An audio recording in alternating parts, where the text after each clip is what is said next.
listening.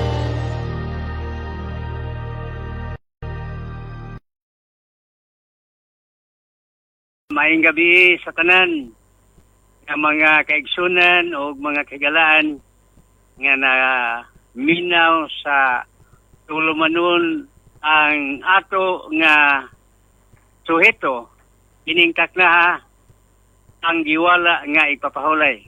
Apan sa dili pa nato kini uting kayon sa walang kasulatan mag-ampo sa taas sa Ginoo. Nagpasalamat nga iyatang ubanan sa tibok adlaw. Mag-ampo tayo son. Amahan na mo na ikaw sa trono ng langit. Nag-iya sa kalibutan, ikaw nagabuhat sa langit ug sa yuta. Sa tuburan, sa mga tubig, ikaw nagalain sa kasubaan gikan sa kadagatan. O naghimo ikaw sa kahayag, gilain usab nimo gikan sa kangit-ngit. Ug ang kasubaan gikan sa kadagatan, nagapaturok ikaw Ginoo sa mga kakahuyan, ug nagaumol usab ikaw sa tanang kamananapan ug ang kalanggaman.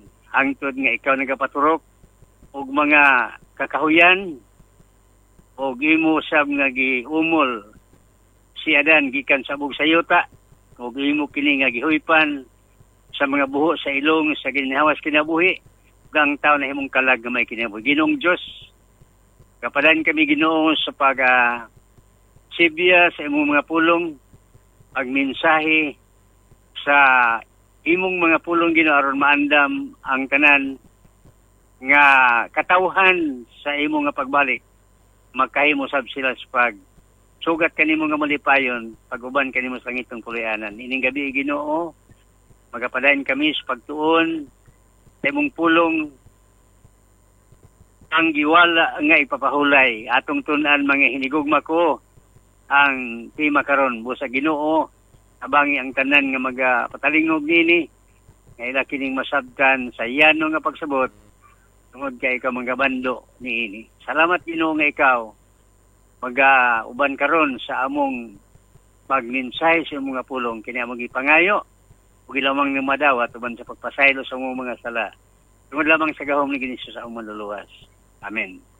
Ang giwala nga ipapahulay oning atong suhito karon. Daghang mga ipapahulay nga gisulat sa Biblia mga hinigugma ko. Apan sila mabahin lamang sa sinimana o sa tinuig nga ipapahulay. Sa Levitico 25, Kapitulo 3 o 4 sa Maayong Balita nga Bible, mo na atong mabasa dinhi sa Biblia. Levitico 25:2 magsugod 3 ngadto sa 4. Ingna ang mga Israelita kung adto na kamo sa yuta nga ihatag ko kaninyo, atagi usab ninyo og pahulay ang yuta alang sa Ginoo. Sulod sa unom ka tuig, pananom kamo sa inyong uma o makapungol kamo sa inyong parasan o makapamunga sa mga bunga niini, makapamupo sa mga bunga niini. Apan sa ikapitong tuig, patagi ninyo hingpit nga pahulay ang yuta. Usa ka pagpahulay nga pahinungod sa Ginoo. Ayaw pugsi ang inyong mga uma, ni pulongan ninyo ang inyong parasan. Muna mga hinigugma ko, ining atong isgutan karon, ahulay ni dili sa adlaw nga ikapito nga maong Sabado. Kay daghang pahulay gisgutan sa Biblia. Ug kini atong hisgutan walay butan niini ang ikapitong adlaw sa semana nga maong Sabado. Ang sinimana nga ipapahulay sa Henesis Kapitulo 2 versikulo 1 o ngadto sa 3, ang Dios maoy naguna sa pagbantay sa ipapahulay. Ang igpapahulay gitukod sa Dios sa katapusan sa semana sa paglalang. Atong basan may hinigugma ko ang Genesis Kapitulo 2, versikulo 1, ngadto sa 3, sa maayong balita nga Biblia. Ato tanawan mga hinigugma ko. Nagkanayon din. Genesis Kapitulo 2, 1, ngadto sa 3, nagkanayon. Nahuman pagbuhat ang langit ug ang yuta ug ang tanang butang nga anaa niini. Versikulo 2. Sa ikapitong adlaw nahuman sa Dios ang tanan niyang gibuhat ug mipahulay siya. Gipanalanginan sa Dios ang ikapitong adlaw ug gibalaan niya kini. Kay sa maong adlaw natapos niya ang iyang pagpamuhat ug mipahulay siya. Genesis Kapitulo 2, versikulo 1, ngadto sa 3. Ang Dios mao'y nag-una sa pagbantay sa igpapahulay. Ang ikapitong igpapahulay gitukod sa Dios sa katapusan sa simana sa paglalang. Mga kamatuoran mahitungod sa igpapahulay. Number 1, ang igpapahulay mahitungod sa ikapito nga adlaw sa simana. Ikaduha, ang igpapahulay dili lamang sa mga Hudiyo, gihimo alang sa tao. Sumala sa Marcos Kapitulo 2, versikulo 27. Ato tanawon din sa maayong balita mga hinigugma ko. Marcos Kapitulo 2, versikulo 27. Niya dinhi mga hinigugma ko nga mga kaigsunan. 2:27 sa Marcos. Nagkanayon ang pulong 27.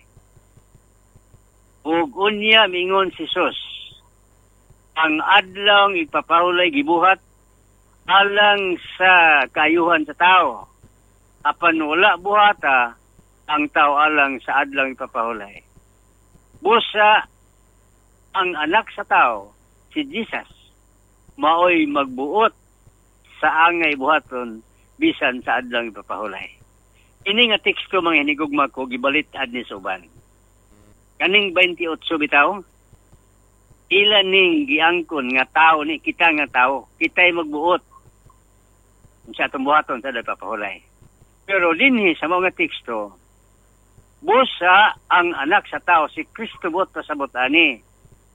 Busa ang anak sa tao, si Ginoong Hesus, mao'y magbuot sa angay buhaton bisan sa adlawng igpapahulay. Kani nga teksto mga hinigugma ko, giangkon kini sa tao nga, kita'y magbuot. Paulay, batag dili. Pero ang teksto, nagpasabot nga si Kristo kana siya, kanang anak sa tao, si Kristo kana. Muna mga hinigugma ko. Sa paghimo sa ipapahulay sa kapitong adlaw sa simana, sa paglalang, wala pa'y usa ka Hudiyo, walay insik, walay Amerikano, walay Pilipino. Ang bugtong nga tao si Adan lang, wala pa'y nasod nga nalig-on, og si Adan, og iba, dili mga Hudiyo. Kung unsang lungsoranon, si Adan tinuod nga amahan sa tanang tao, apil na ang Hudiyo. Ikatulo, ang igpapahulay mga hinigugma ko alang sa tanang tao.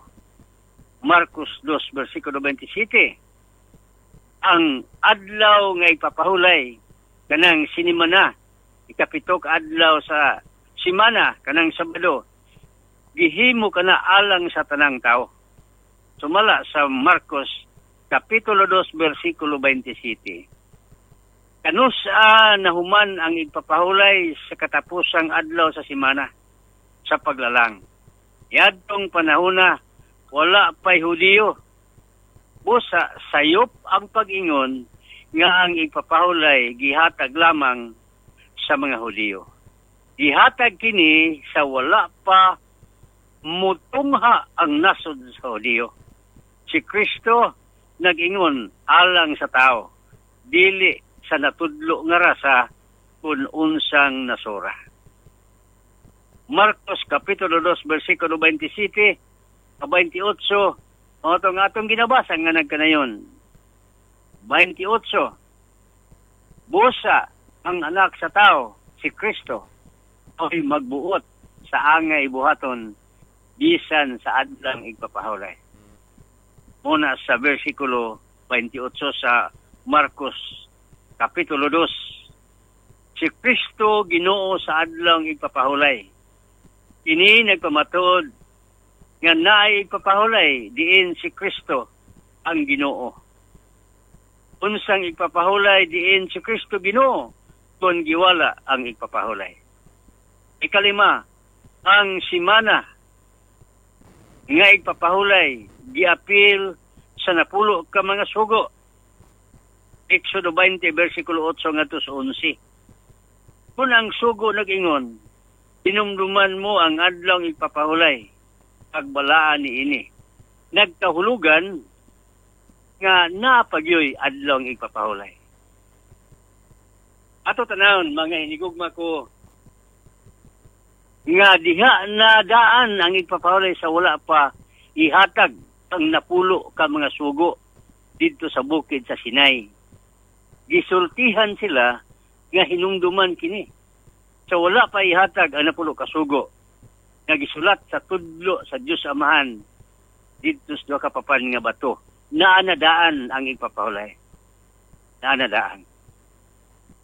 Ikaunom, ibantayan ni Jesus ang igpapahulay. Iyang nabatasan ang pag-adto sa simbahan kung sinagoga kung igpapahulay. Lucas 4:16 ato tanawon sa maayong balita mga hinigugma ko. Lucas Kapitulo 4 versikulo 6 mga higala. Nagkanayon. Lucas 4:16 nagkanayon. Unya miadto si Jesus sa Nazaret, diin siya magdako og ingon sa naandan, miadto siya sa sinagoga sa adlaw ng igpapahulay. Mitindog siya aron pagbasa sa kasulatan. Ang inaya ni Jesus, tadinhi pa siya sa kalibutan, ang iyang kinaiya kung batasan niya sa matag adlaw ng Sabado ipapahulay wadto gid siya sa simbahan. Una ang iyang kinaiya, batasan na niya. Busa, klaro kayo nga ang igpapahulay ginasunod bisan pa sa Ginisus.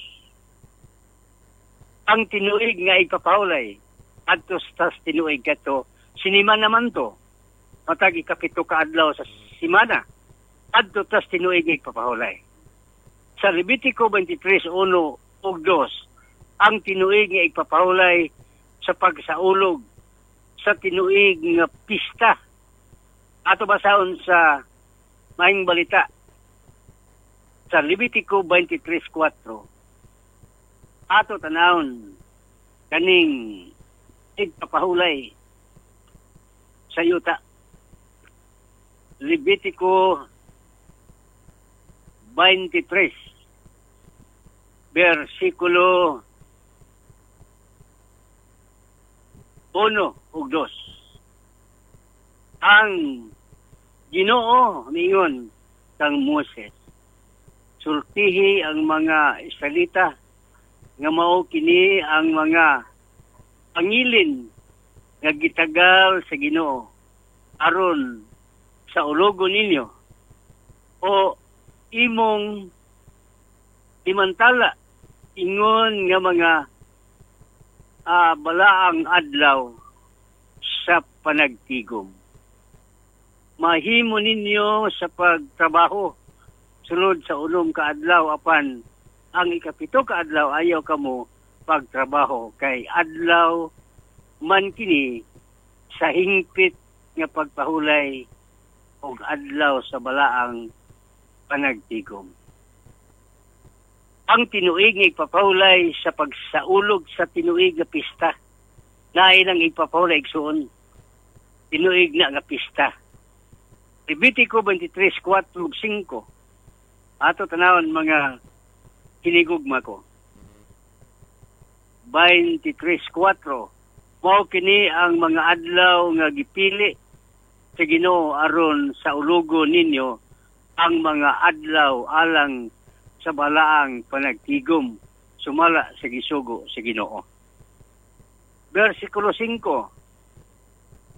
Ang ika-14 ka adlaw sa unang bulan mao ang pangilin sa pagsaylo.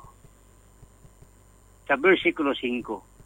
Ang ika-14 ka adlaw sa unang bulan mao ang pangilin sa pagsaylo.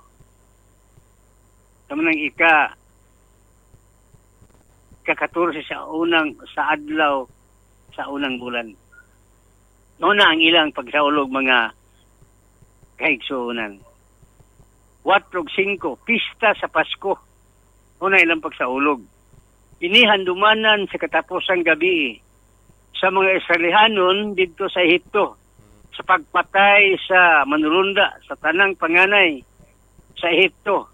Ang mga Israelihanon naluwas tungod kay ilang gibutangan og dugo ang duha ka mga haligi sa purtahan sa ilang balay. Ang manulunda nga nagpamatay sa mga panganay nga natawo sa kabalayan naglipas ilang likayan atong balay nga naay dugo sa mga panganay sa mga balay nga adunay dugo. Exodo 12:6-14. Kini unang adlaw sa unang bulan. 23:6 o 8-13 sa ika-15 ka adlaw sa naunang bulan ilang gisaulog matag tuig ang pista sa tinapay nga walay libadora. Ini handumanan niadtong tungang gabi sa diha nga ang Israelihanon nagluto sa ilang minasa nga walay libadora tungod sa ilang pagdali. Muna mga hinigugma ko. Levitico 23:16-22. 23:16-22. Sa ika-50 ka adlaw kon Pentecostes, kini ang pinakalabaw sa ilang 7 ka mga semana nga pagsaulog matag tuig. 7 ka semana, 50 na kaadlaw. Tawag ka na din Pentecostes. Adlaw gihapon na nga ipapahulay ka 50 ka adlaw. Unang ilang mga tulumanon sa unang panahon, wala pa si Kristo. Levitico 23:24-25. Sa unang adlaw sa ika-7 ka bulan, lain pang tinuig nga ipapahulay sa adlaw sa pagpatingog sa trompita. Kini pagpaandam sa mga Israelihanon na 10 ka adlaw, wala pa ang adlaw sa pagtabon sa sala. Kanang pagpatingog sa trompita, magbantay ang mga taga-Israel na ana. Levitico 23:27-30. Ika-10 nga adlaw sa ika-7 nga bulan. Ika-7 nga bulan, Pitsa 10, tinuig nga ipapahulay, adlaw sa pagtabon sa sala. Ika-10 nga adlaw sa ika-7 nga bulan, tinuig nga ipapahulay, adlaw sa pagtabon sa sala. Mao nang ilang matulumanon sa una. Wala pa si Kristo. Levitico 23:34 ngadto 26, pista sa tabernakulo. Sulod sa 7 ka adlaw. Sugod sa ika-15 sa ika-7 nga bulan sa unang adlaw o sa adlaw sa ilang pagsaulog. Ibantayan ingon nga ipapahulay.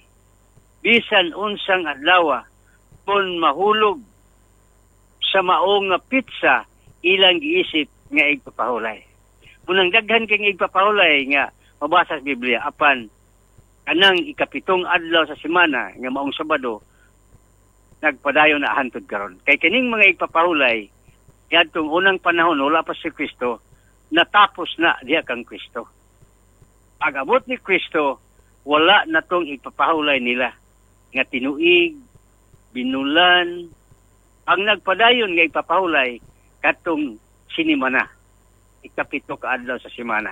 Kay mao man handumanan sa paglalang sa Ginoo sa kalibutan.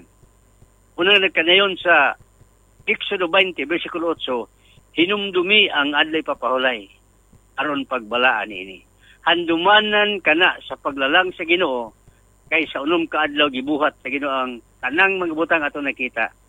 Og sa ikapito ka adlaw nagpahulay siya ug iya kanang gipanalanginan ang adlaw nga ipapahulay nga maong Sabado. Mao na mahinigugma ko. Levitico 23:27 ngadto 30. Ikanapulo nga adlaw sa ikapito nga bulan tinuig nga igpapahulay na adlaw sa pagtabon sa sala. O nang tinuig nga igpapahulay dili na sinimana. Levitico 23:34 ngadto 36 pista sa tabernakulo sulod sa pito ka adlaw ng ilang pista pito ka adlaw na sugod sa ika-15 sa ikapito nga bulan. It sa 15 sa ikapito ka bulan. Sa unang adlaw o sa adlaw sa ilang pagsaulog, gibantayan ingon nga ipapahulay. Bisan unsang adlaw kung mahulog sa mao nga pitsa, ilang giisip nga igpapahulay. Una, sa unang panahon, mga nigugma ko. Dunay pahulay, binulan. Kini nga pangilin, handumanan sa ilang pagpanaw, gikan sa Ehipto, ngadto sa iyutang saad, samtang na nagpuyo sila sa mga tulda lamang. Maunay ang ilang gipahulayan. Gikan sila sa Ehipto, padung sa iyutang saad, 40 guto ka tuig. Igo lang silang nakalantaw sa yuta sa saan. Muna nga, sa matag, pangilin nila, ilang sa ulugon, samtang sila nagapanaw, ikan sa Ehipto padulong sa yuta sa Kanaan. Wala na to, karong panahon na mahinigugma ko. Natapos tong ilang tulumanon pag abot ni Kristo sa dihang ilansang siya sa krus. Natapos to tanan. Una sa Bible, si Kristo mao ang katapusan sa kasuguan. Dili kasuguan na napulo kasugo. Kasuguan naghihimo sa mga taga-Israel sa ilang panaw, gikan sa ito padulong sa yuta sa saad. Iman ikini nga mga ipapahulay, may kasumpay sa ilang mga pista. Adtong mga pista, may pitsa. Bisan unsang adlaw sa semana, ilang bantayan, ingon nga balaang adlaw. Tinuig nga ipapahulay, kini handumanan sa kaagi sa mga Israelihanon sa ilang panaw, 40 ka mga tuig sa kamingawan.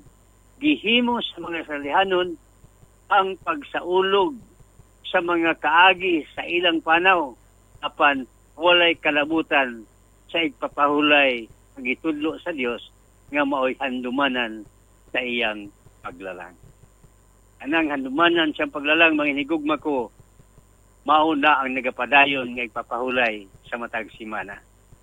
Pagkatong ilang pahulay sa una, tinuig man to, anaw man to nila, ikan sa Ehipto padulong sa yuta sa saad.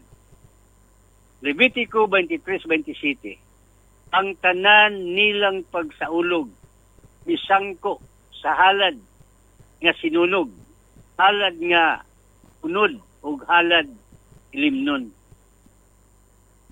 Levitico 23:28. Anan ni ining tinuig nga mga ipapahulay, lahi kay sa ipapahulay sa Ginoo nga matag simana.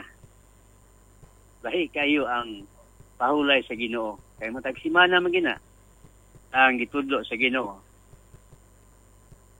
Ang igpapahulay matag simana nga ikapito ka adlaw nagpahinumdum ka nato sa pagkamaglalang sa Dios.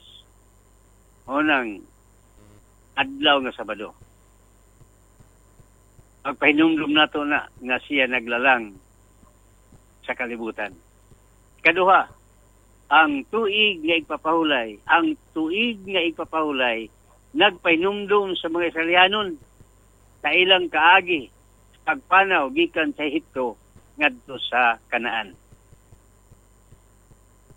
Nakita sa Dios nga ang ilang mga pista nag-anam pagkadaot ngadto sa kalibutanong kalingawan, kinay sa pagpasidungog sa ilang magbubuhat, ang ilang balaang katiguman misangko sa walay kapuslanan, tungod kay ilang gihigugma ang kalingawan, kinay sa Dios. Dili na maantos sa Dios ang ilang salingkapaw nga balaan pagkatigom. Busa ang Ginoo nag-ingon nga iyang gidumtan ang ilang igpapahulay sa ilang natudlo nga mga pista uban sa ilang solemni nga panagtigom. O di na maanto sa Ginoo. Ang imbis ang ilang panagtigom adto sa Ginoo ngadto naman noon sa kalingawan. Ngadto naman noon sa mga sugal uban pa. Usa gidumtan sa Ginoo ang ilang ipapahulay. Natudlo nga mga pista, dumtan na sa Ginoo uban sa ilang solemni nga panagtigom. Gidumtan na sa Ginoo. Buot sa Dios hunungon ang tinuig kay ipapahulay. Gusto siya nga naging magpadayon na. Usyas Kapitulo 2, versikulo 11. Buot sa Dios hunungon ang ilang mga pista, bag-ong bulan o mga ipapahulay. Hunungon sa Ginoo na siya. Ilang mga pista, ang ilang mga ipapahulay nga tinuig, hunong na sa Ginoo. Nga kining kasaulugan nga tinuig sa ilang natudlo nga pista, ang gisgutan nga ipapahulay. Dinhi sumpay sa ilang mga pista o dili sa ikapitong adlaw nga mao ang igpapahulay sa Ginoo. Amos 8:5. Dinhi usab ang tinuig nga igpapahulay sa pitsa sa ilang pista nga ang ilang hunahuna didto sa ilang mga negosyo unsaon paglimbong ang mga suki aron makakwarta. Walay kabalaan ang pagka-Diyos nun nabira ngadto sa material o sa kalingawan sa kalibutan. Umauna ang ilang pagsaulog na hinigugma ko. Nabira ngadto sa mga kailayan. Isayas 1:13-14. Gikapuyan ang Dios pagtan-aw sa ilang pagpakita-kita sa gawas sa ilang solemni nga katiguman nga walay pagkabalaan. Walay pagka-Diyos nun. Gikapuyan ang Ginoo, manginigugma ko, sa ilang pagpakita-kita sa gawas sa ilang solemni nga katiguman nga walay pagka-Diyos nun. Ang tanan ipapahulay nga nalakbitan sa taas, dili ikapitong adlaw sa semana. Sumala sa sugo sa Dios. Adto tanan mga hinimo sa tao nga pahulay. Ang balaan nga mga adlaw nga gilig-on sa mga Israelihanon o gisaulog matag tuig. Ang tagpista nagpahinumdum sa mga hitabo sa panahon sa ilang panaw gikan sa Ehipto ngadto sa Kanaan. Kung mahitabo nga adlaw nga Lunes ang mahulugan sa pizza, ila isipon kini nga igpapahulay. Tanan kadtong kasaulugan may relihiyoso nga dagway tungod kay musangko sa paghalad sa halad nga sinunog. Halad sa unod kun ilimnon sumala sa ilang balaod seremonyal. Ang kasuguan seremonyal mga hinigugma ko gitapos o gilansang sa krus tungod kay kadto sila landong sa krus. Unang tanan nila nga mga tulumanon nga ipapahulay sa yuta uban pa mga halad sinunog natapos na pag-abot ni Kristo. Dili ang napulo kasugo ang natapos. Ang gitapos ni Kristo sa krus sa Kalbaryo ang mga tulumanon nga hinimo sa tao. Pahulay sa yuta, mga halad-halad sinunog, mao na gitapos ni Kristo. Tanan kadtong kasaulugan may relyoso nga dagway tungod kay musangko sa paghalad sa halad nga sinunog. Halad sa unod kun ilimnon sumala sa ilang balaod seremonyal. Ang kasuguan seremonyal gitapos o gilansang sa krus tungod kay kadto sila landong sa krus. Kolosas Kapitulo 2 versikulo 14 ngadto 17, gilansang sa krus, nagsimbolo lamang sa kamatayon ni Kristo didto sa krus. Ingon si Jesus, ako ug ang Amahan usara. 1:30. Sila dunay usa lang kasugo, si Kristo mao ang Ginoo sa adlaw igpapahulay. Marcos 2:27. Ang Amahan og si Kristo, silang duha nagbantay sa igpapahulay. Genesis Kapitulo 2, 1 ngadto sa 3. Ug Lucas 4:16. Jesus ang iyang nabatasan sa matag Sabado wadto sa simbahan. Muna ang iyang kinaiya ni Ginoong Hesus. 1 Juan 13:15. Jesus nagpaabot nga atong buhaton sumala sa sumbanan nga iyang gihatag kanato. 1 Juan Kapitulo 13 versikulo 15. Jesus nagpaabot nga atong buhaton sumala sa sumbanan nga iyang gihatag kanato. 1 Pedro Kapitulo 2 versikulo 21. Gihatagan kita niya og sumbanan aron nga atong sundon ang iyang mga lakang. Ang atong Ginoo mga hinigugma ko, buot nga kita magtuman kaniya. Tungod kay kita nahigugma kaniya. Busa ingon ni ana, kung nahigugma kamo kanako, ingon si Jesus, pagabantayan ninyo ang akong mga sugo. 1:14 versikulo 15. Mga higala ko, mga kaigsunan, kamalando nga pag-ayo, kining atong gitun-an nga igpapahulay dili ang ikapito ka adlaw semana. Mga pista ni, mga tinuig, unom katuig ilang tarbo ng yuta, ikapito pahulayan o sa katuiging pahulay sa yuta. O dili nila trabahon aron maulian, mutambok ug kadtong mga uli ang mga kabus ni adto mo'y panihon. Una ang ilang tulumanon sa unang panahon. Apan pag-abot ni Kristo kadtong tanan nga mga tulumanon nila nawala to. Una sa Roma 14, si Kristo mao ang katapusan sa kasubuan. Pero ang uban nga nagunahuna na pag-abot ni Kristo wala na napulo kasugo.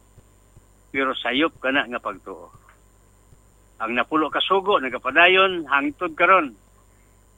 Nagapadayon bisan pang gobyerno sa kalibutan nagasunod sa mga kasuguan sa Ginoo. Kung mangawat ka, prisohon man ka. Kung magpatay ka, prisohon, manapaw, prisohon. Saksi kag bakak, prisohon. Mahibog ka sa mga butang sa bisig ka tao, isuhon ka. Usa mawala ang napulo ka sugo. Ang giwala sa panahon ni Kristo, kaning kasugoan seremonyal, dili ang moral. Ang napulo ka sugo, moralo mo na siya.